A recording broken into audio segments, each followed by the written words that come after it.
Hey everybody, hunter, fisher, trapper, trader, guide, scout, and interpreter, and just a country cook. Steve Hall here in Nashville, Tennessee, along with pretty Miss Sheila running that camera. Hi, Sheila.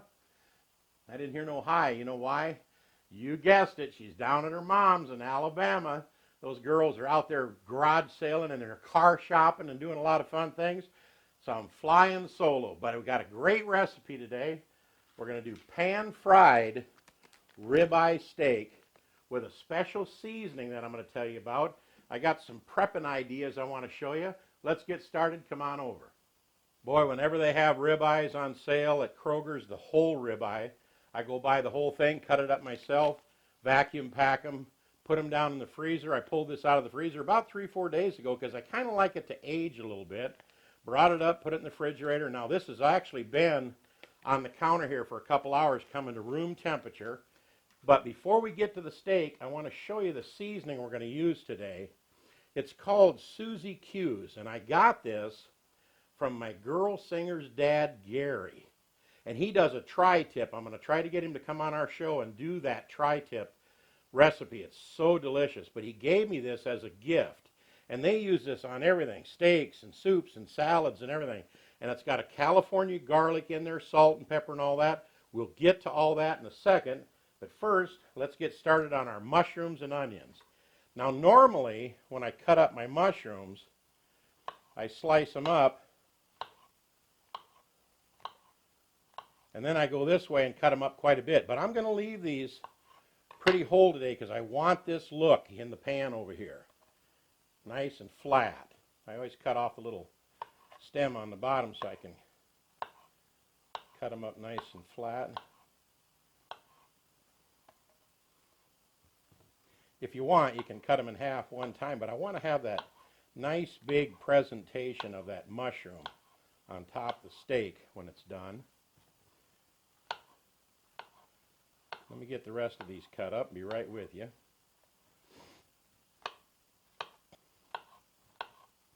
Now these are just white mushrooms that I buy in bulk at Kroger's, and let me get these all kind of broke up. I don't want the little slices to stick together here.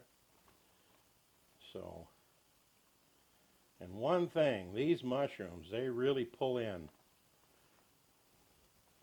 the butter. So I'm going to start out with 3/4 of a stick of butter to start with in there.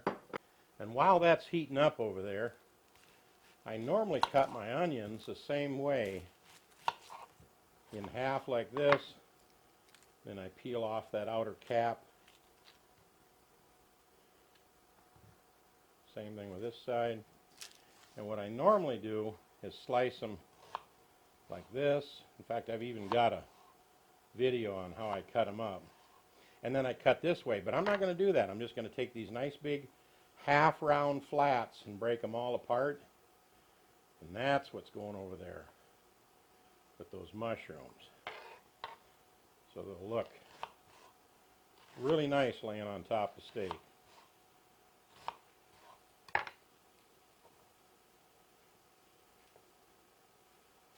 Chuck them in the pan. Then we're going to season this up.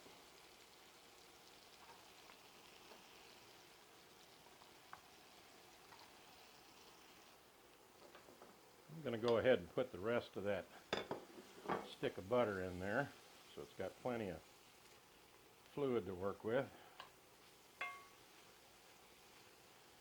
And I normally use onion powder, garlic powder, salt, and pepper, but this has salt, pepper, and California garlic in it, so I'm just going to, I don't need any onion powder because there's plenty in there. So I'm going to use this, what I call Gary's tri-tip seasoning on these babies. I'm going to get that flavor running all the way through everything. Boy, that smells just wonderful. That seasoning is so terrific. All right, let's get this cooked down a little bit. Be back with you. Well, what do you think, gang? Does my mushrooms and onions look just fantastic? I like that big, flat mushroom look like that to go on the steak. Now I'm going to move them over to this little saucepan. I'm going to to this saucepan, but I'm going to leave my burner on so the pan starts to get really hot.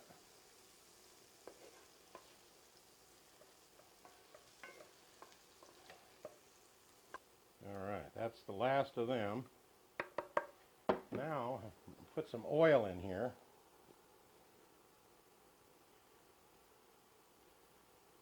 And I'm going to leave that butter and seasoning and all the juices from the onions.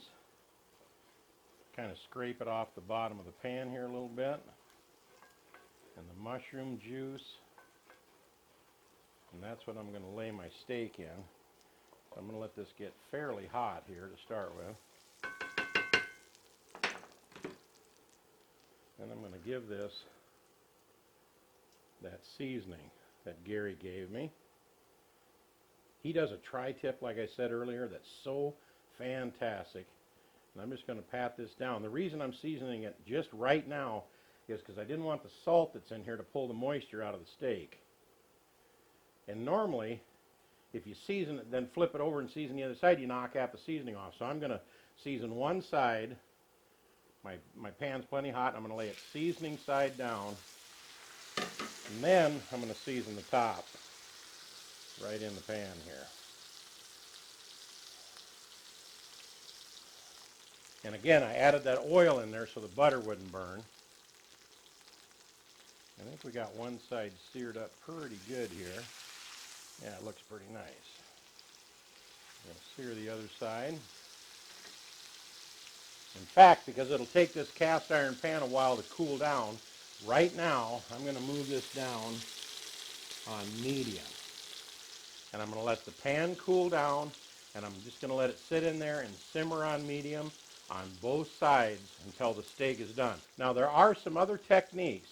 A lot of people, because they have a cast iron pan, once they sear it on both sides, they take it off the burner, put it in the oven, and bake it the rest of the way done. But we're not going to do that. We're going to let it just sit there and simmer in those juices on medium heat. In a little while I'm going to turn it over because I like it rare to medium rare. Of course, Sheila likes hers medium well to well done. But I'm just going to let it sit in there on real low heat. Maybe just go get a cup of coffee and just leave it alone for a minute. We'll see you in about 5 minutes. You know, we got about 2.5 inches of snow in Nashville today, January 16th. So instead of going out and cleaning off my barbecue and firing it all up, doing all that, I thought I'm going to show you a technique that actually kind of happened to me by mistake.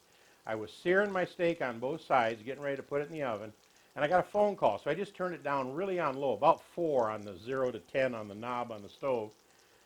And I got in a long conversation with a guy up in Minnesota, another musician friend of mine, and I thought, oh no, and I ran in, and it was just perfect.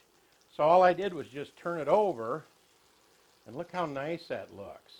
And it just sat there, and I thought, well, I'm going to leave it on number 4 or 5 on the stove on the other side. And I've been actually kind of alternating between medium. You notice how it kind of quit searing there?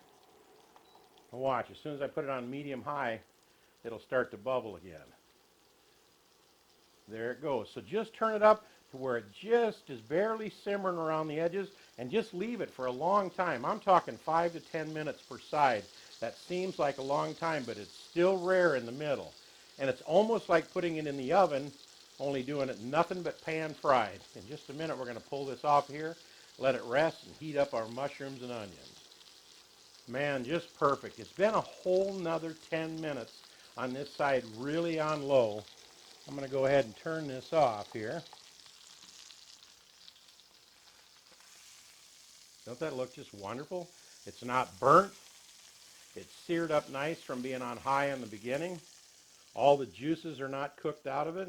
We're going to let this sit and rest, and we're going to move this pan out of the way and put this pot on here and get going on our mushrooms. Because we're going to let this steak rest anyway for a good 5 minutes or so, that's all the longer it takes to reheat our mushrooms and onions in here. After these get nice and hot, we'll plate this up all the way, and then I'll show you one other neat little thing for that seasoning over there. Man, oh man, our mushrooms and onions are heated up nice. Put some of them on top. Our steak just like that. Then I'm going to get a salad involved. And here's the thing. On the back of this seasoning, it's called Susie Q's, and it's Artesian Foods, I guess, seasoning. California garlic, salt, pepper, and parsley blend. That's what's all in here. And if you open this up, I know you probably can't see it on camera, it's too high, but man, it smells so good. But it also says on the back to add some to your salad. Now, I've got a wonderful salad here, and I got some great blue cheese dressing on top. Our homemade blue cheese dressing that you can find on our channel. Look it up because it's delicious.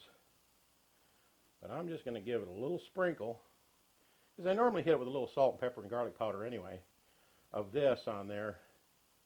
And Gary Lee, thank you very much for my birthday present, giving me this seasoning, and we're really looking forward to you to come over here and do your tri-tip seasoning out on the grill when we melt the snow. And this has just been so good of a recipe. There you have it, pan fried ribeye with a little salad on the side, smothered in our mushrooms and onions. And I hope this recipe gave you a little tip or something. It's pretty simple, pretty basic. But instead of popping it in the oven or instead of doing it on the grill, try pan frying it. Sear it on pretty high heat, then turn it way down and let it simmer for a long time on each side. I guarantee you that's medium rare to rare in the middle. I wish I could carve it open and show you. In fact, I'm going to do that right now. Look at this. Rare, really rare, just the way I like it. And that was cooked, believe it or not, on setting 4 or 5 on your stove for 10 minutes on each side, and it's still nice and rare. And look at the juice. I should have let it set a little bit longer, but I can mop that up with some toast. Is that killer or what?